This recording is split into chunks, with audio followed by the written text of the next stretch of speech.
I saw a really weird dream last night. Should I get worried? Last night I just normally went to sleep. Didn't know I would have this terrifying dream. The dream started when I was randomly with someone who I didn't know in a forest. I had no idea who it was because I never looked at his face. The first weird thing about this dream was that I was the Bigfoot.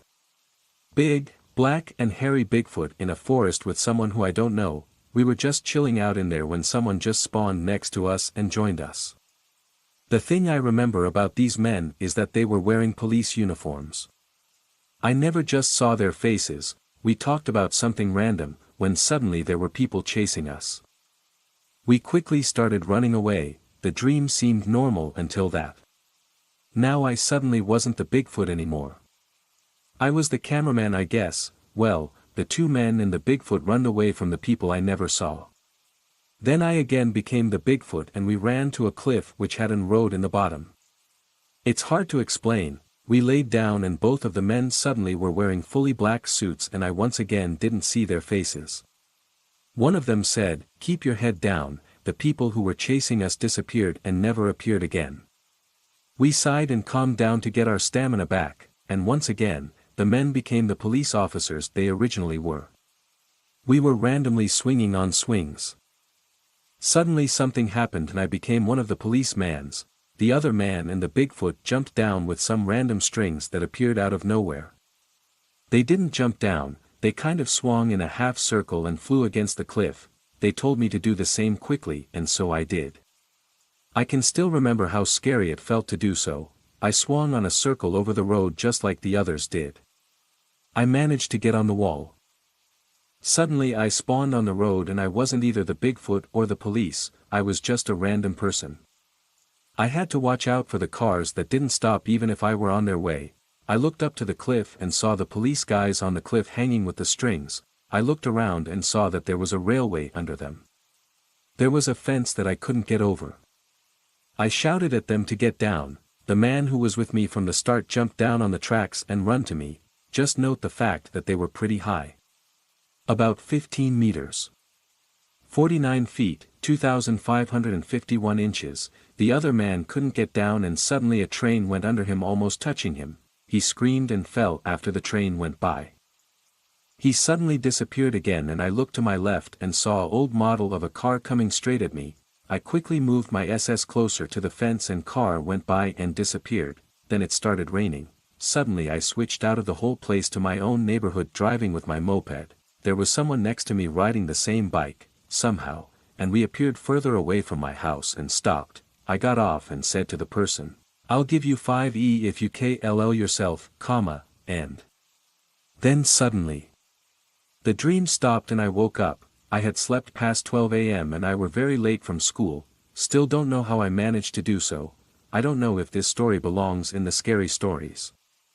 But I thought it would, because this is all real. The dream doesn't seem very weird or scary to y'all, but to me, it was like a nightmare. Please remember that English is not my first language.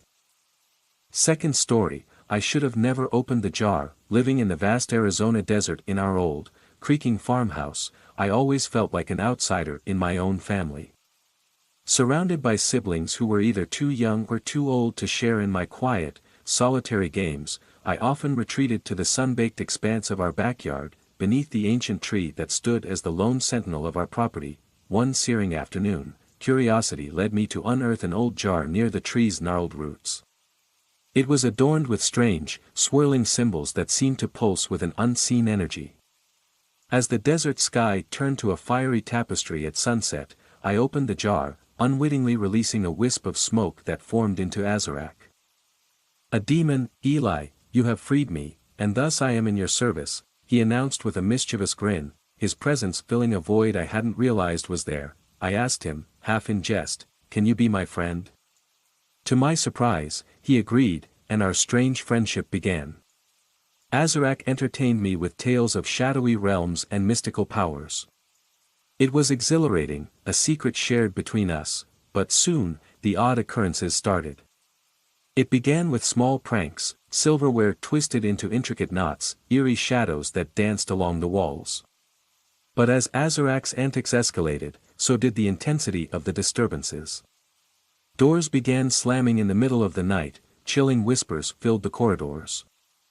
And an unexplainable cold settled over our home. My siblings were the first to complain of nightmares that left them terrified and tearful. My parents, weary and unnerved, began to search for a culprit. They found it in me.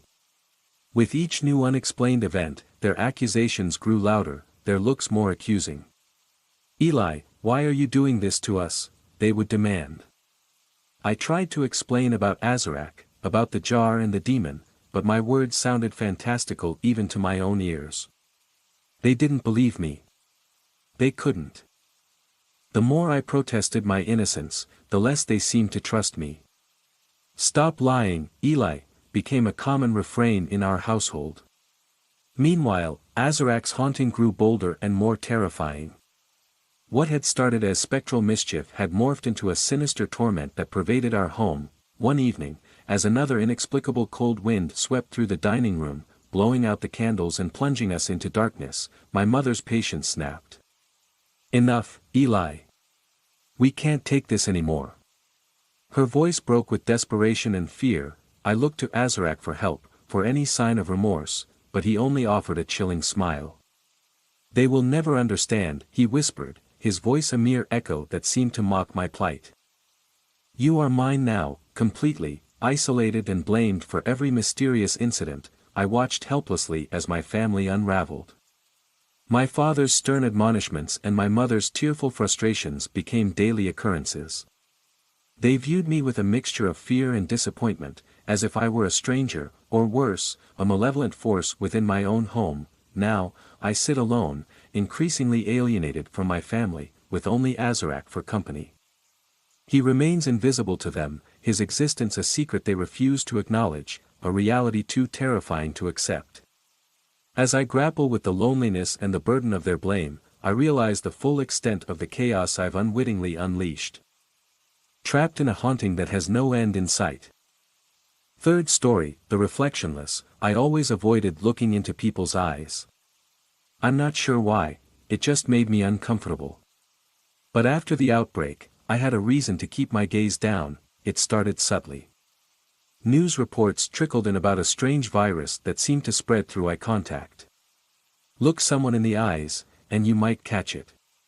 The symptoms were straight out of a ghost story. First, you'd disappear from mirrors, then photos, and eventually, from the eyes of those around you. We called them the reflectionless. I remember laughing it off at first. It sounded like a bad movie plot. But then, my neighbor, Mr. Tomlinson, who used to nod at me every morning, stopped appearing in his garden. His roses withered, unattended. His house started looking deserted, but the mail still disappeared from his porch every morning.